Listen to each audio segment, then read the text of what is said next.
Hey guys, in this video we're going to be talking about derivatives. This is a really important concept for calculus, so make sure you understand it well in the beginning and it'll help you a lot going forward.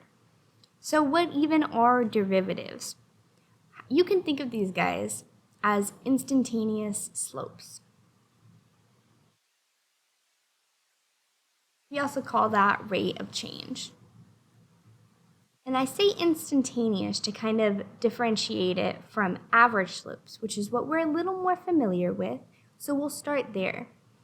If we have a regular old line, we're used to taking our slope with the formula rise over run, right? M equals rise over run, or y2 minus y1 over x2 minus x1.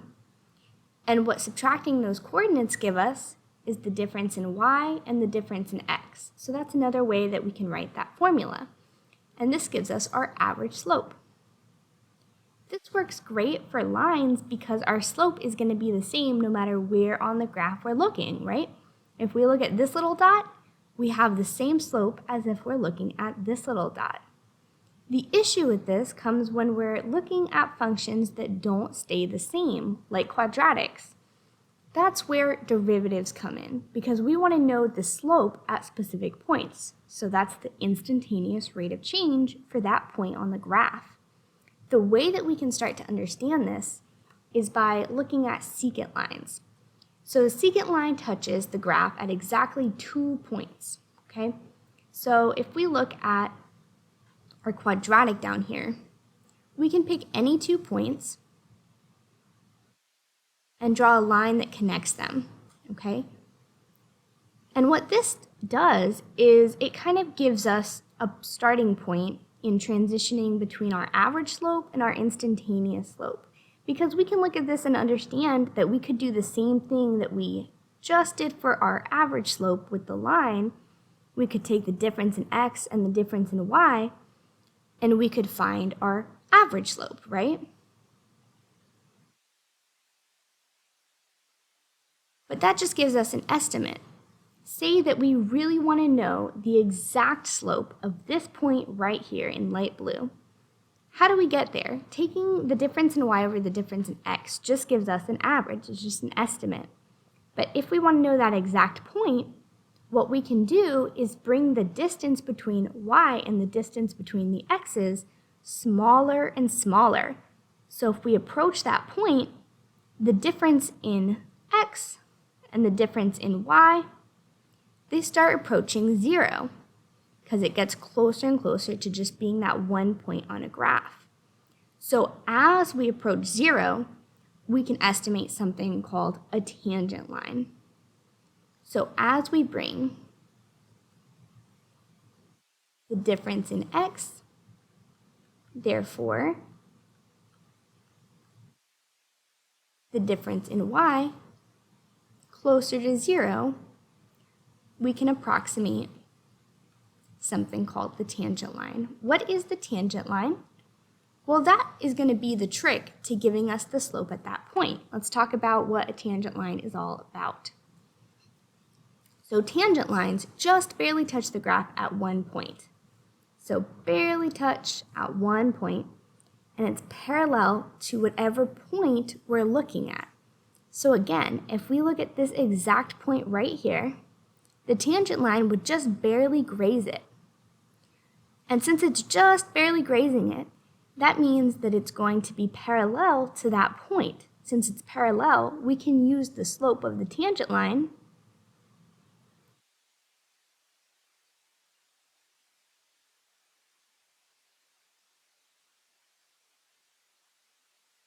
to find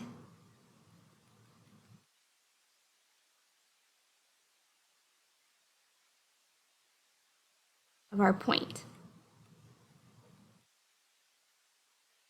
If it doesn't really make sense to you how a line can be parallel to a point, think about it like a railroad track.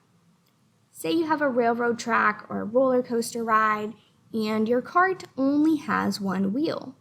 That's our point. We have a whole cart sitting on top of that though. So whatever line is above this cart is parallel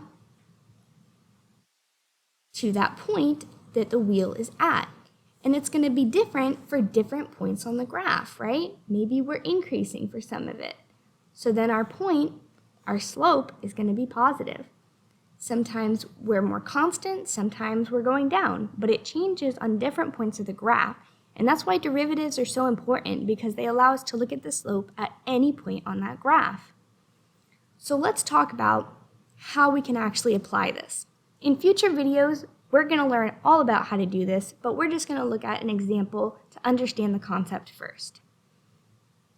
So you might not know how to take derivatives yet, but you'll have to take my word that the derivative of x squared is 2x. Now, this f prime x is one way we use to denote derivatives.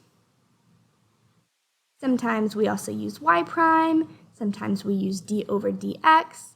And if we say the derivative of y with respect to x, then we write dy over dx. And that might be a really good way for you to understand how derivatives relate to average slope, because that looks a lot like our change in y over change in x, right? So let's talk about how we can demonstrate this derivative. F prime of x equal to 2x. That's a function. That's not just a number at a specific point.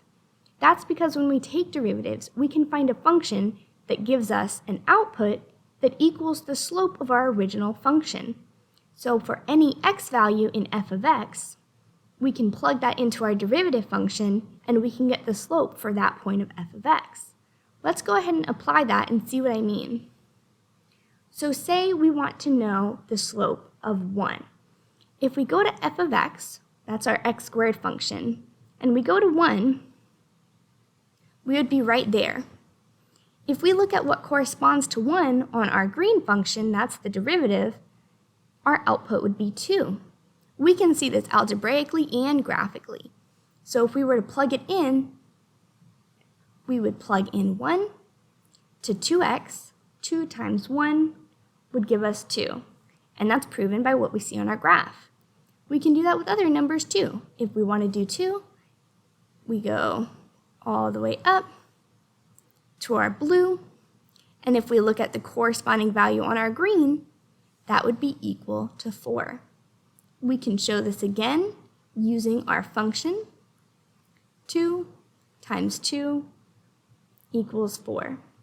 In future videos, we're going to learn how to find the derivative of all sorts of functions, and we'll learn a lot of shortcuts along the way. But I hope this background video helps with your conceptual understanding of what a derivative is. Thank you for watching.